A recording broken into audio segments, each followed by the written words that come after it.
Hello and welcome to the Pretty Good Gaming Daily Triple, the no shit gaming news video. That's 3 news stories in 1 video and 0 faff. I'm recording this at home today so you get to enjoy these obnoxious pictures of my face. And first up, saying Google StayDEA had a rough launch is like saying the Chernobyl disaster was just a bad day at the office. Users have been complaining for months about missing or incomplete features and a lack of updates, despite having paid for the luxury of being called a founder. Google has finally reared its barely functional head to announce some more free games coming to the streaming service, after Rise of the Tomb Raider and Samurai Showdown depart at the end of January. The free games for February are Metro Exodus, 4A Games' excellent post-apocalyptic first-person shooter, and Guilt, Tequila Works' Tim Burton-esque horror adventure. Both of these titles are interesting choices, and Google definitely has a hidden game plan. Metro Exodus approaches its 1-year anniversary on the 15th of February, but beyond that, it will have fulfilled its year-long exclusivity deal with the Epic Games Store, making it available to Steam users. Making it free on StayDEA will serve as more competition for Steam, because Steam will probably charge more than a StayDEA premium membership, which costs £8.99 and entitles users to these free games. The second game, Guilt,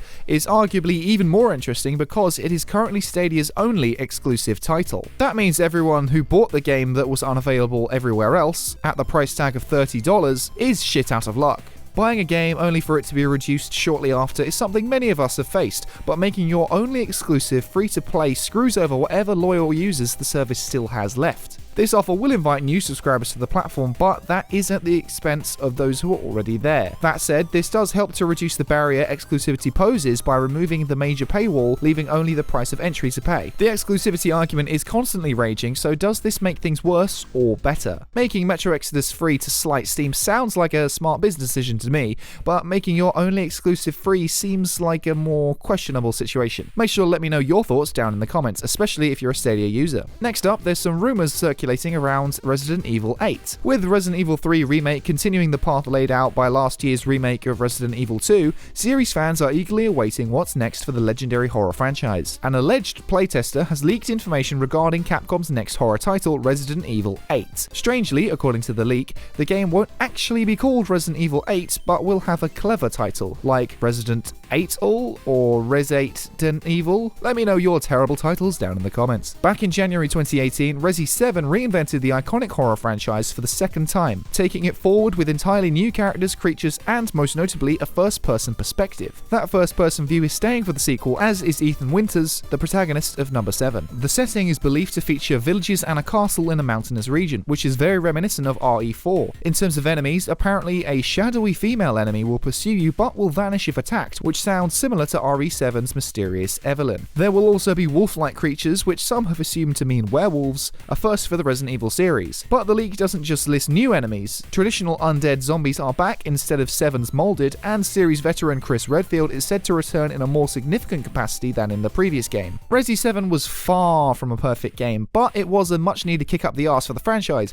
so keeping that style for the sequel and saving the third-person stuff for the remake sounds like the right call to me. There's no word on when the game will release just yet, so we'll have to wait for Resi 3 Remake, which is out on April the 3rd. And finally, Pokémon Sword and Shield recently announced expansions, which were met with fairly mixed responses from fans, but many had concerns about paywalling content, as certain Pokémon could only be caught in the new expansion areas. Trading is an option for players to acquire inaccessible Pokémon, but this requires the Nintendo Online subscription, which costs $19.99 or £17.99 for a whole year. The new Pokémon Home app is another solution for those who want to catch them all, which allows Pokémon to be transferred between games, but this too comes with a price tag for the full service. For the Fiat 500 driving, pumpkin latte drinking white women among you, there's a Pokémon Home Basic. This free version gives players the ability to store up to 30 Pokémon. In Premium you can store 6,000, place 1 Pokémon at a time in the global trade system, allowing specific Pokémon to be traded and received. In Premium you can put 3 into the GTS, put 3 Pokémon in the Wonder Box, which will trade Pokémon even when you're not using the app, but you won't know what you'll receive. In Premium you can put 10 in the Wonder Box. Participate in room trades, which can hold up to 20 players, and again you won't know what you're receiving. Premium will allow you to host trade rooms as well. With the basic bitch version, you can't use Pokémon Bank, the existing paid subscription service and predecessor to Pokémon Home that functions much in the same way, allowing users to share Pokemon across multiple games. Without the premium version, users will also not be able to use the Judge function, which allows players to look at a Pokemon's stats in the Home app and will have to do it in the standard game. Now, to me, this all sounds like a familiar conspiracy theory associated with pharmaceutical companies, making the disease to monetize the cure. They created a problem by limiting what Pokemon you can catch and restricting trading, so they can charge for the solution. No doubt the free version of the app will be enough for some people, but if you want the premium version, you'll have to fork out $3 per month, or $5 for 3 months, or $16 for the whole year. This may not seem too horrendous to a lot of people, but asking for even more money after charging $60 for each version of the game, then $30 for each expansion pass, is pretty fucking egregious if you ask me. But Pokemon is the hipster of dodgy business practices because it was doing it back in the 90s way before it was cool, by releasing 2 of pretty much the same game just with some exclusive content in each one. You will also have to have the app installed on your phone, which of course is another payment if you want to get technical, as well as your Switch to access all the features. The app will launch sometime in February, and the mobile spin-off Pokemon Go will be compatible with the service at a later date. Now, I don't have any real stake in Pokemon and haven't played one since Red, so I could just be talking about on my ass here, like usual, but please let me know what you think if you're a Pokemon fan.